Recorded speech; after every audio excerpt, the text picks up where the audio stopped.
I was in my bathroom, brushing my teeth, and I was just about to take a shower, so I was not dressed. While I was brushing my teeth, I heard in the distance, "Kick it! Kick it!" Almost immediately after that, I heard a very loud banging on my door. It sounded like a sledgehammer hit at least a dozen times. It startled me very much. A woman's voice yelled in the window, "There's movement! There's movement!"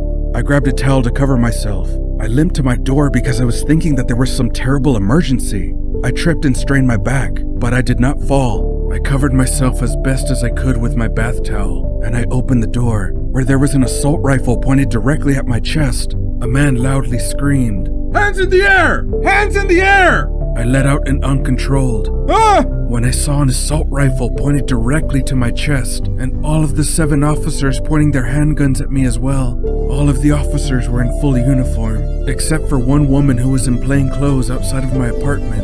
With all of them pointing their guns at me, I threw up my hands and yelled back at them, "I'm handicapped! I'm disabled!" I was not able to lift my left hand very high because it is paralyzed from a stroke that I had years before. Because of my stroke, I don't have very much use of my left arm, and I was only able to lift it part of the way in the air. I was so startled that I lost control of my grip on the towel that I was holding, and the towel fell to the floor. "Oh my goodness, you nasty shit!" I asked them. "What in the world is going on?"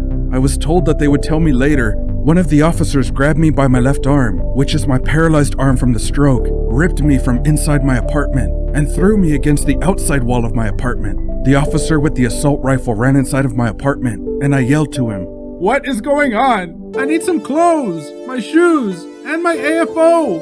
The officer, who was inside of my apartment already, threw a pair of shorts and a shirt onto the cement just in front of me. I was commanded to bend down to get my clothes. I was completely humiliated because there was a woman immediately behind me as I bent over while I was not clothed. The woman chuckled while pointing her finger at my exposed buttocks. One of the male officers also loudly chuckled and said, "Hey man, nice ass. You are in real trouble now." I asked them for a search warrant. They said that they will give it to me later.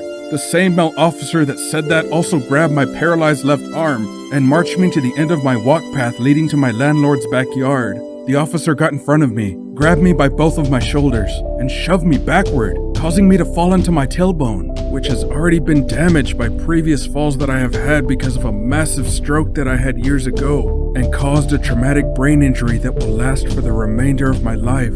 Anyway, I was commanded to get dressed. It took me several minutes to get my shorts on, but they barely fit because they were very much too big to be worn without a belt. I then put my shirt on, and then I stood, but I very much struggled to stand because the pain was so extreme, and I was startled greatly by what was happening. I told the officer that I was disabled. The officer shook his head and said that he did not care. As soon as I was in a standing position, he then grabbed me again by my paralyzed left arm, which hurt my left shoulder, and marched me over small pebbles on the ground, barefoot, which only made my physical pain and anxiety worse. And at this time, I had my first panic attack. We turned to the right and around my apartment, onto the back cement patio area, and then into my landlord's home. I was then commanded to sit on a chair inside of my landlord's home. I told the officer that I was in a lot of pain because he shoved me to the ground and forced me to walk barefoot on the small pebbles. "I really don't care. I think that you are faking it anyway. Sit and stay here like a good little boy, okay? While we search your room."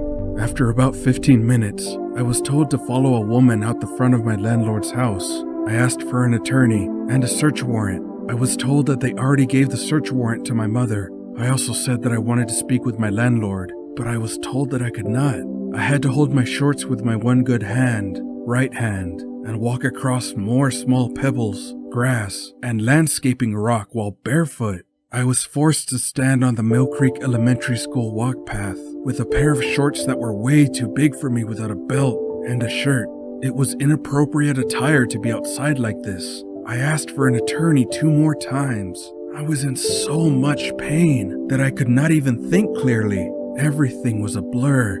I barely was able to answer some of her questions. At this point, I had another panic attack and a really bad PTSD flashback of prior traumas that I had earlier in my life.